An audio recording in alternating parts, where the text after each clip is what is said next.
Bonjour tout le monde, j'espère que ça va bien. Simon Brière, votre stratège de marché principal d'RGO Canada. Donc, on est le 19 août. On va regarder un petit peu l'analyse technique, graphiquement, comment on se situe actuellement dans le marché. Je regarde le maïs décembre pour la récolte. On est dans ce triangle très bien formé avec des supports 5,10, 5,20.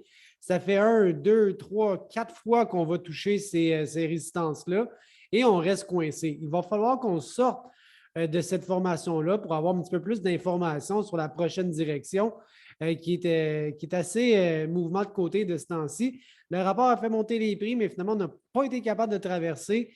On est encore coincé dans cette zone-là. Au niveau du soya novembre de récolte, là aussi, j'ai une formation un peu en triangle. On est coincé une fois, deux fois, trois fois ces sommets-là. On vient tester actuellement là, nos supports. Donc, c'est bien important de rester en haut de cette ligne-là. Si on se mettait à casser, j'aurais peut-être plusieurs signaux de vente de mon analyse technique. C'est à surveiller. Faites attention. Dans le blé Chicago, le blé feed de décembre, j'ai un sommet ici, un deuxième sommet. Je pense qu'on commence à avoir un petit peu de résistance à ces niveaux-là. Mes moyennes mobiles, bon, n'ont pas croisé encore, mais je regarde un signal de vente sur mon MACD. Faites attention. On dirait que le marché pourrait avoir envie de reculer par rapport à mes résistances et mon MACD. Dans le dollar canadien, on avait une très grande tendance haussière, le dollar canadien qui s'appréciait face au dollar américain. On est un peu plus en danger. On est sorti de ce canal haussier. J'ai des signaux de vente sur les moyennes mobiles.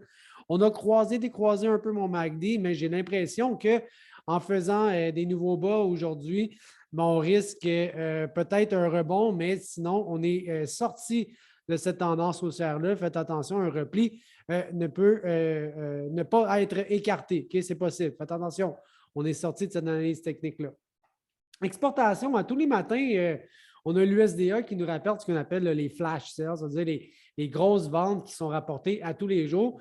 Et on en a beaucoup de ce temps-ci, beaucoup de soya, évidemment, là, vers la Chine. Je suis commencé à me faire un calendrier, je me dis que non, on en a à tous les jours. Depuis le 5 août, à chaque matin, l'USDA rapporte des ventes de soya vers la Chine.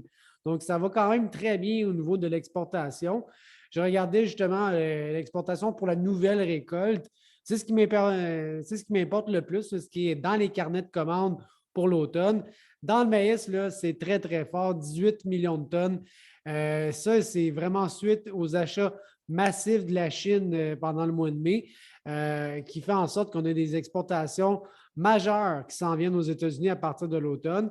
Dans le soya, on a eu, comme je le disais au mois d'août, un peu un regain de l'exportation, mais historiquement, on demeure vraiment dans les tendances. Donc, on n'est pas comme dans le maïs avec une exportation extrêmement forte. On a une bonne exportation, mais on est encore vraiment à l'intérieur du range qu'on est habituellement pour cette période-ci de l'année pour ce qui est des ventes à l'automne. Donc, on est dans les bilans.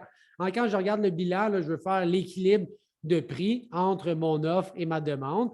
On est dans une période un peu de transition. Quand on parle de l'offre, je veux dire, c'est quoi les ancrages, ça va être quoi le rendement et donc ma production au niveau de ces prix-là. Mais quand je commence à avoir une meilleure idée de la taille de la récolte, par exemple, là, je commence à me poser des questions. OK, par rapport à ces productions-là, comment je vais consommer dans l'export, dans l'éthanol, dans l'élevage, dans la trituration, le tourteau, les huiles soya, etc. Donc, on est dans une période de transition entre mon marché de météo. On se pose des questions sur le rendement. Par exemple, va-t-il faire beau, va-t-il faire moins beau, une sécheresse, les rendements vont avoir l'air de quoi? Donc, on fait cette transition-là entre le marché de météo vers le marché plus de demande. On va regarder beaucoup plus l'exportation, l'éthanol, etc. Et ce n'est pas toujours une ligne droite. Je dirais que, règle générale, ça ressemble plus à ça. Et puis finalement, on fait cette transition-là. On est pas mal dedans. En ce moment, là, on commence à avoir une bonne idée de la récolte, mais on se pose des questions maintenant, comment cette récolte-là va être consommée? On va avoir beaucoup de choses à dire dans les prochaines semaines, prochains mois. Donc, on est pas mal là-dedans. J'espère que ça vous donne un petit peu d'informations pertinentes pour vos plans de mise en marché. Alors, je vous dis bonne journée. On s'en parle plus tard. Bye bye.